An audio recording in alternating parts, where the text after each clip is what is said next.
शुभारंभ अवसर पर अभी आप सब जिनको सुन रहे थे, आप सबके इस क्षेत्र के आप सबके अत्यंत प्रिय उत्तराखंड सरकार के कैबिनेट मंत्री आदरणीय सुबोध उनियाल जी, मेला अध्यक्ष भाई राजेंद्र विक्रम सिंह पवार जी, हमारी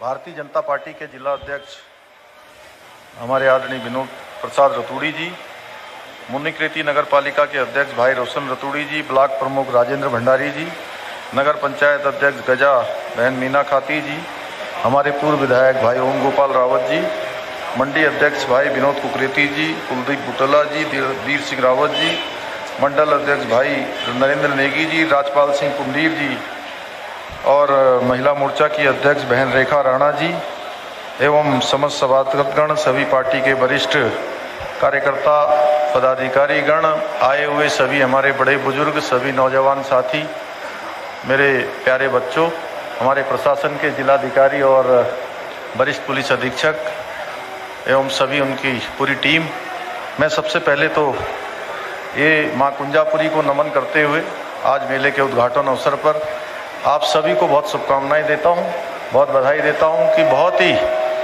शानदार और माँ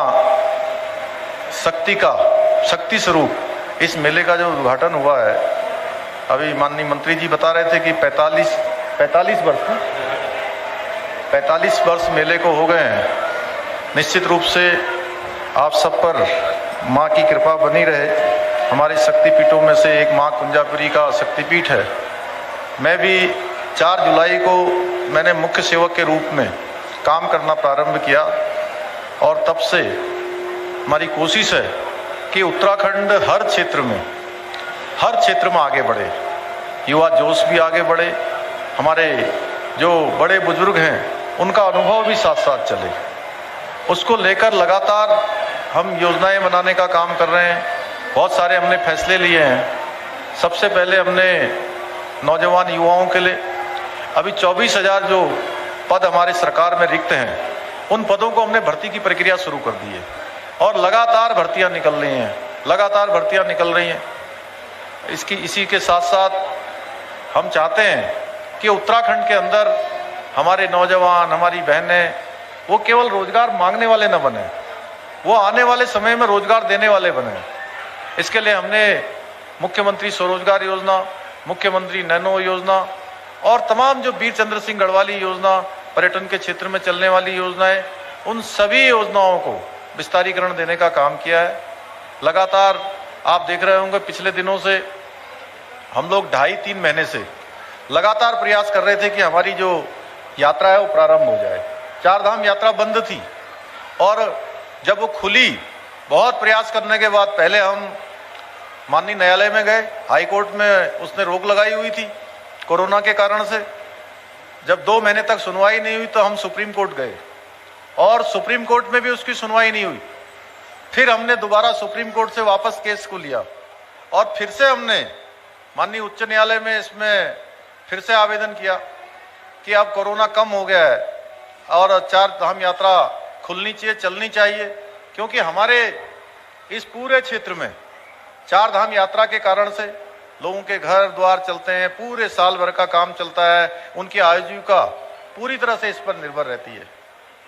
तो माननीय न्यायालय ने एक आदेश निकाला कि 4 धाम यात्रा चलेगी, लेकिन 800 लोग, 600 लोग, 400 लोग, ऐसा एक उन्होंने नियम बना दिया और जिसके कारण से हमारे सभी को, जो भी उसके व्यापार से जुड़े हुए हैं, कोई किसी छोटे व्यवसाय से जुड़ा हुआ है, कोई टैक्सी चलाने वाला है, कोई छोटा होटल चलाने वाला है, कोई छोटी दुकान चलाने वाले हैं, 4 धाम यात्रा में आने वाले पर्यटकों के लिए बहुत सारे जो सामान, जो उनकी जरूरत की चीज़ों को देने का काम करते हैं, उन सबको बहुत निराशा हुई।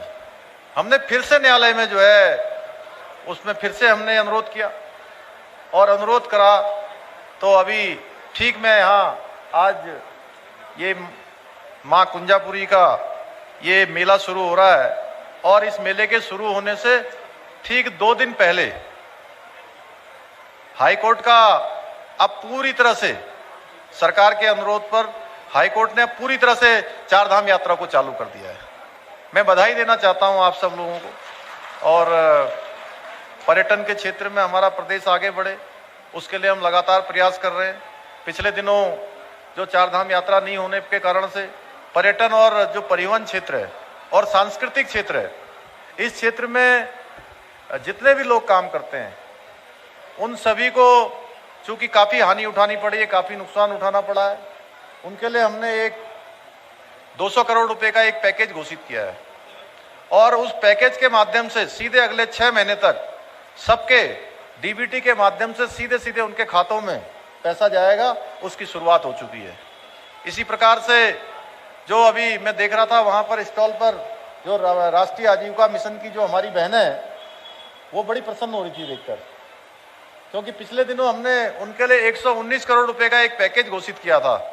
इसमें हमारी स्वयं सहायता समूह की बहनें हैं, हमारे ग्राम संगठन के लोग हैं, हमारे क्लस्टर वाले हैं, ये सब मिला के जो काम करते हैं, कोई कहीं पर मसाला बनाने का काम करते हैं, कोई अचार बनाने का काम करते हैं, कोई मुरब्बा बनाने का काम करते हैं, कोई शहद का काम करते हैं, कोई बकरी पालन का, भेड़ पालन का, कोई बुनाई का, सिलाई का, अलग अलग प्रकार से जो काम करती हैं वो केवल स्वयं तो रोजगार करती ही करती हैं, स्वयं के साथ साथ सभी को रोजगार देने का काम करती हैं।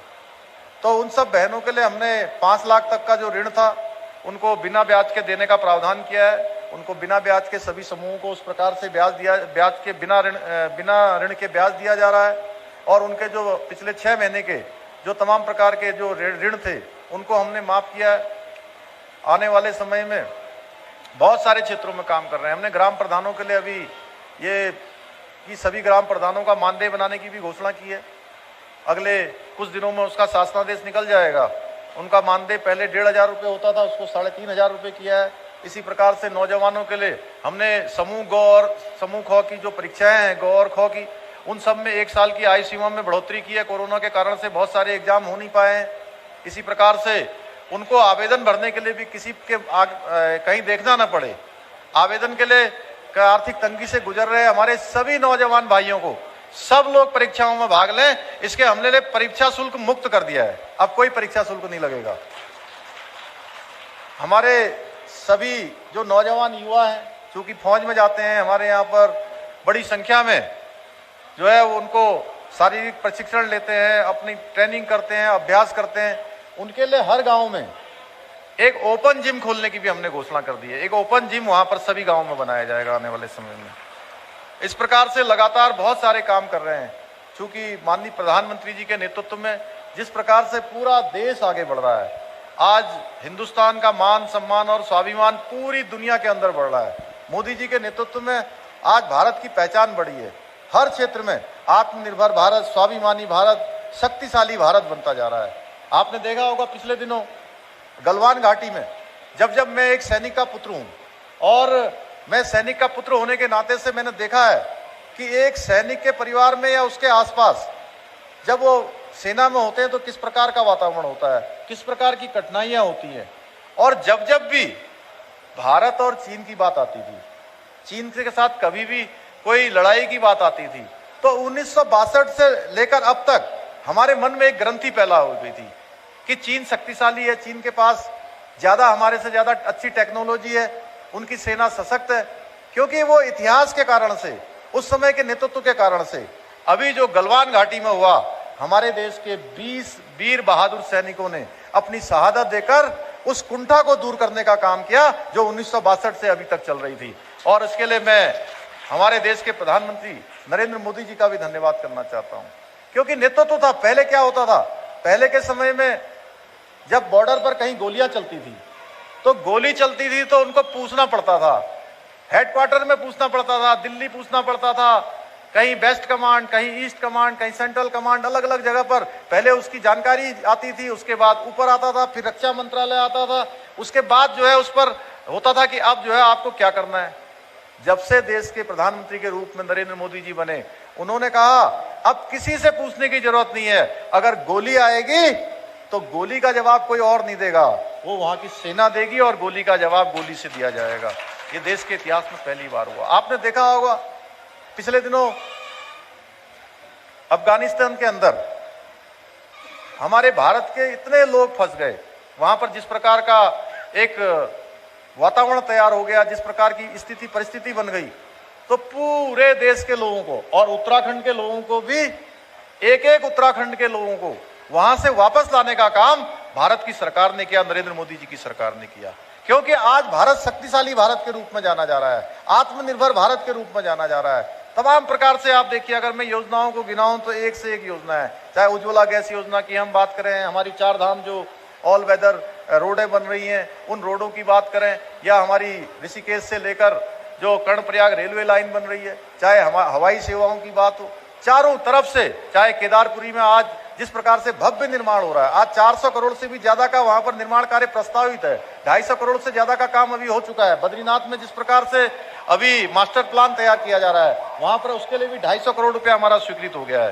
तो ऐसे बहुत सारे बिंदु हैं, उन माननीय मोदी जी के पद चिन्हों पर चलते हुए उनकी जो सोच है, जो विकास का एक मॉडल है, उसको लेकर उत्तराखंड में हम लोग भी उनके पद चिन्हों पर प्रदेश को आगे बढ़ाने का काम कर रहे हैं। हम लोग जानते हैं, हम ईमानदारी से काम करना चाहते हैं, हमारे मन में कोई शंका नहीं है किसी प्रकार का।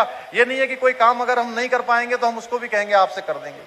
आपने देखा होगा पहले के समय में, जो 2017 से पहले सरकार थी, बड़ी बड़ी घोषणाएं उस समय में होती थी और वो घोषणाएं केवल हवाई होकर रह जाती थी। हमने कहा है अगर हम कोई भी घोषणा करेंगे तो घोषणा धरातल पर उतरेगी। कोई हम शिलान्यास करेंगे तो उस शिलान्यास का हम लोकार्पण करेंगे, कोई योजना शुरू करेंगे तो उस योजना को पूरा करेंगे। तो मैं आज के अवसर पर आप सभी का धन्यवाद करते हुए, और बहुत ज्यादा, चूंकि मेरे को बोलना बहुत कुछ था, लेकिन अभी इतनी अच्छी झांकियां वहां चल रही थी, इतने अच्छे बच्चों के कार्यक्रम थे, एनसीसी वालों के, हमारे छोटे छोटे विद्यालय के बच्चों के, बेटी बचाओ बेटी पढ़ाओ, तमाम प्रकार के जो कार्यक्रम उसमें चल रहे थे, तो हम लोग भी चाह रहे थे कि भाई मैं भी अच्छा होता कि और 4-5 घंटे यहाँ रहता। मेरा मन था आप सब लोगों के बीच में रहूं, और मैं बच्चों को देखकर और मेलों को देखकर, क्योंकि बचपन से हम लोग, मैं मेलों में गया हूँ, गाँव में रहा हूँ, मैं जानता हूँ कि ऐसे मेले, अब तो क्या है कि तमाम हमारा ज्ञान बढ़ गया, विज्ञान बढ़ गया, दुनिया आगे बढ़ गई, सारी चीजें हो गई। अब तो टेलीविजन है, जगह जगह मोबाइल है, दिन भर हम लोग जो है मोबाइलों में सारे अपडेट लेते रहते हैं। चाहे अमेरिका में कोई घटना घट रही है तो नरेंद्र नगर में 1 मिनट में पहुंच जाएगी, 1 मिनट भी नहीं लगेगा, सेकंडों में जैसे ही वहां से क्लिक होगा वो यहाँ पहुंच जाएगा। इसलिए ज्ञान विज्ञान हमारा बहुत तेजी से आगे बढ़ा है। लेकिन पहले के समय में जब ये सब साधन नहीं होते थे तो मेले ही एकमात्र साधन होते थे, एकमात्र रास्ते होते थे जिसमें दूर दूर के लोग मिलते थे। और मैं बताऊं तो मैं जब कक्षा 4-5वीं में पढ़ता था तो मैंने देखा, मैं वो खटीमा के एक गांव में रहता था, नगरातराई में, तो उस गांव के पास में एक मेला लगता था जिसको बोलते थे गंगा स्नान का झनकैया का मेला, जहां सिंगाड़े बहुत बिकते थे और जलेबियां। तो हम जो है 1 महीने पहले से ही मन में जो है ऐसे लड्डू फूटते थे कि अब मेला आएगा, सिंगाड़े खाएंगे, अब जलेबी खाएंगे, अब सर्कस देखेंगे। तो पहले से ही मन में एक प्रकार का, जैसे पहले त्योहार आते थे, तो हमने देखा है बचपन में, मैंने स्वयं इसको देखा है कि त्योहारों के समय में हम पहले से सोचते थे कि त्योहार आएगा तो हमको पूड़ी मिलेगी, हमको कचौड़ी मिलेगी, हमको खाने के लिए हलवा मिलेगा। है आज तो क्या है कि अब आजकल के बच्चे तो हलवा पूड़ी खाते ही नहीं है। क्यों पवार जी, तो पूड़ी खाते हैं, चाउमीन वाले हो गए हैं। तो हम तो 1-1, 2-2 महीने से, और कपड़े भी कभी कभी मैं आपको बताऊं कि ये मेलों के समय में या साल में कोई 1-आध बार अगर कपड़े सिल जाए तो बहुत बड़ी बात है। हमने ऐसा जीवन जिया है। और उन कपड़ों को जो है बिल्कुल संभाल के रखते थे, क्योंकि प्रेस भी नहीं होती थी। संभाल के, जैसे मेले में गए या किसी शादी बारात में गए, सारे कपड़े उतारे और उनको बिल्कुल संभाल के पन्नी में, किसी अखबार में, अखबार भी नहीं होता था उस समय, कहीं लपेट के जो है उसको नीचे रख देते थे कि अब दोबारा जो है हम इसको पहनेंगे। तो हमने ये सब देखा है, इसलिए मेलों में आकर बड़ा आनंद आता है। मैं आज आप सभी को बहुत बधाई देता हूँ, बहुत शुभकामनाएं देता हूँ कि आप सब, आज चूंकि नवरात्र का भी प्रथम दिवस है और माँ कुंजापुरी, माँ दुर्गा, माँ काली हैं, माँ सरस्वती आप सबको हर प्रकार से निरोगी रखे, आपकी सब मनोकामनाएं पूर्ण करें, आपके घर में हर प्रकार से सभी लोगों को खुशहाल करे। मैं जो विधि संस्थान खुलने की नई टेहरी में घोषणा की थी, लॉ इंस्टीट्यूट नरेंद्र नगर में, जल्दी ही हम लोग इसको बनाएंगे। मेले में 10 लाख रुपए पहले ही हमने स्वीकृत कर दिए हैं इस मेले के लिए। और ये सामने जो अभी ऐतिहासिक बाजार जो देखा था, इसके स्वरूप को बरकरार रखते हुए पर्वतीय शैली में इसको विकसित किया जाएगा, ताकि यह हमारे लिए एक विरासत के रूप में सुरक्षित रहेगा। इसके साथ साथ नरेंद्र नगर में सामुदायिक भवन का विस्तारीकरण किया जाएगा। यही भवन जो हमारा है, इसका ही अभी बात हो रही थी। और नरेंद्र नगर में बस स्टैंड के समीप 70 वर्ष पुरानी जीर्ण शीर्ण डबल स्टोरी भवन का निर्माण कार्य किया जाएगा। नरेंद्र नगर में बाजार लाइन का पुरातत्व विरासत के रूप में संरक्षण किया जाएगा। नरेंद्र नगर में मोटा नाला पुलिस थाने के समीप पार्किंग पार्क का निर्माण किया जाएगा। राजकीय इंटर कॉलेज बेरनी एवं ओडाडा में 4 अतिरिक्त कक्षों का निर्माण कार्य कराया जाएगा। नगर पालिका परिषद मुनिकृति ढालवाला के अंतर्गत स्टेडियम का निर्माण कार्य किया जाएगा। नगर पंचायत गजा में मिनी स्टेडियम का निर्माण कार्य किया जाएगा। गजा क्षेत्र के अंतर्गत घंटागढ़ मंदिर में विश्राम गृह का निर्माण किया जाएगा। विधानसभा क्षेत्र नरेंद्र नगर के अंतर्गत प्राकृतिक आपदा से नुकसान हेतु जो भी 2 करोड़ रुपए की मैं घोषणा करता हूं उसमें दिया जाएगा। विधानसभा क्षेत्र नरेंद्र नगर के अंतर्गत दोगी पट्टी में दैवीय आपदा से क्षतिग्रस्त 4 पर्वतीय नहरों का पुनर्निर्माण कार्य किया जाएगा।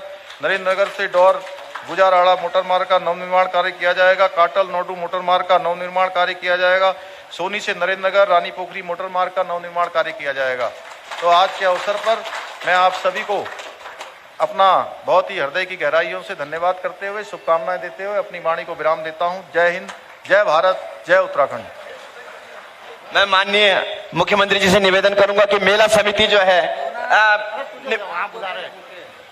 महेश गुसाई माननीय मुख्यमंत्री जी को पुष्पगुच्छ मेला समिति माननीय मुख्यमंत्री जी से निवेदन करती है कि माननीय मंत्री जी को